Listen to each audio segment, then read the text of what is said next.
All right, just a quick one. Get a little laugh for tonight.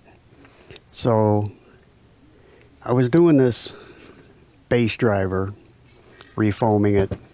Um, I don't do a lot of these. I've only done a few of them. And if you're familiar with it, if you're familiar with refoaming these, you've got to cut this gasket away. Once you get all the foam out, you got to go through and gently cut this gasket away. And it's tedious. You got to go slow, and it's old and gummy, and the foam is deteriorated, and it's a challenge. So I'm thinking, hot air.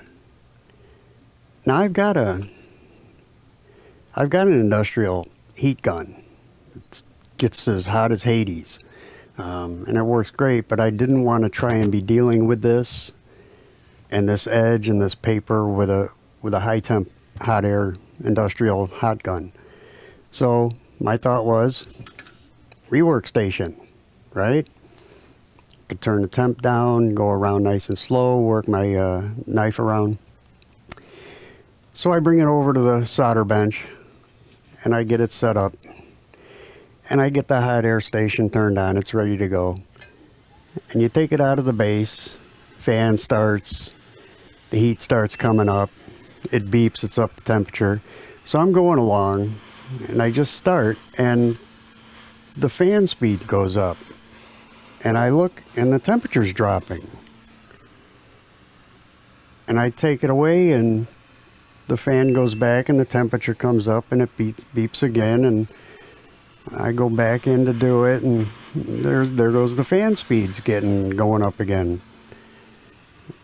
And now it goes down and it's gonna beep again. And I'm at this moment completely confused. Like, what's going on? What's something wrong with the hot air station?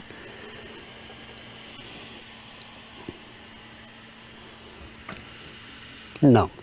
There's nothing wrong with the hot air station. If you're familiar with how these work, it sits in this base and there's a reed switch in here. They actually give you an extra. When you take it out, it comes on and there's a magnet in the base here that turns it off. That's how they work, right? And for a minute I thought about it, thinking, where is there a magnet? What is going on with this? Well, what do you think? Do you think that's a big enough magnet? Think that's a big enough magnet? Let's take it out. You come in close. Is it going to do it? Let it beep first. And there it went off again. So as I was coming into it, I was turning it off with the speaker. So there's a little laugh for you tonight. Took me a minute, but I guess that's what happens. So that's all I got for now. Maybe we'll get back into this when we get the foam in. Like, subscribe. Catch you next time.